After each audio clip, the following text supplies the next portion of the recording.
Tony Gilroy, the creator and showrunner of Andor, has opened up about the deliberate absence of Jyn Erso in the series, stating that her inclusion in a cameo would have been lame and disrespectful to both the character and the story being told.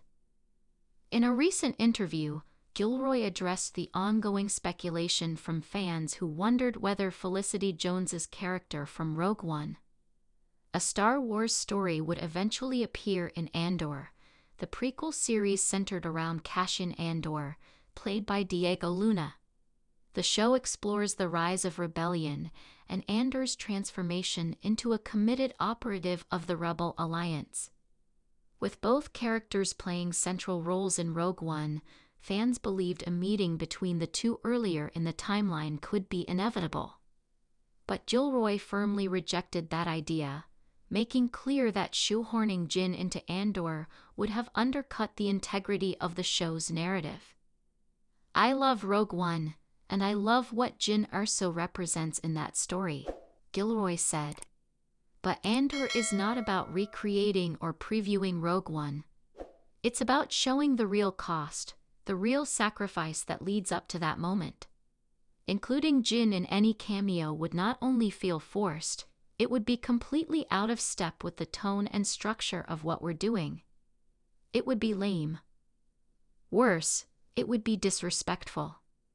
Gilroy has been praised for steering Andor into new territory within the Star Wars franchise, prioritizing grounded storytelling, character-driven arcs, and political nuance over fan service. The show distances itself from the typical Skywalker-centered mythos and instead explores the machinery of rebellion and the gray moralities of its agents.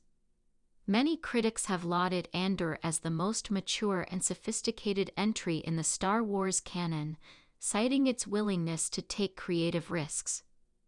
The absence of Jyn Erso reflects that same commitment.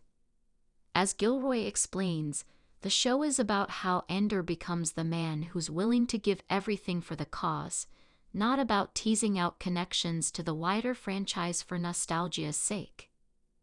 "The audience knows where the story is going. We're heading toward Rogue One. But that doesn't mean we need to clutter the journey with winks and nods. Jyn's story starts when Rogue One starts. And that's where it should stay," he said. Felicity Jones has also previously expressed interest in reprising her role as Jyn Erso, but it seems unlikely she'll appear in Andor, especially with the second and final season already in production and confirmed to lead directly into the opening of Rogue One. Gilroy has indicated that while Easter eggs and minor connections to the broader Star Wars universe might appear, they will always serve the narrative and never be included just to delight longtime fans. "We're not here to reverse engineer Rogue One. We're here to earn it," he added. With the second season of Andor expected to release in 2025, fans can expect the story to stay focused on the political and emotional evolution of Cassian, building toward the fateful mission on Scarif without the need for unnecessary detours.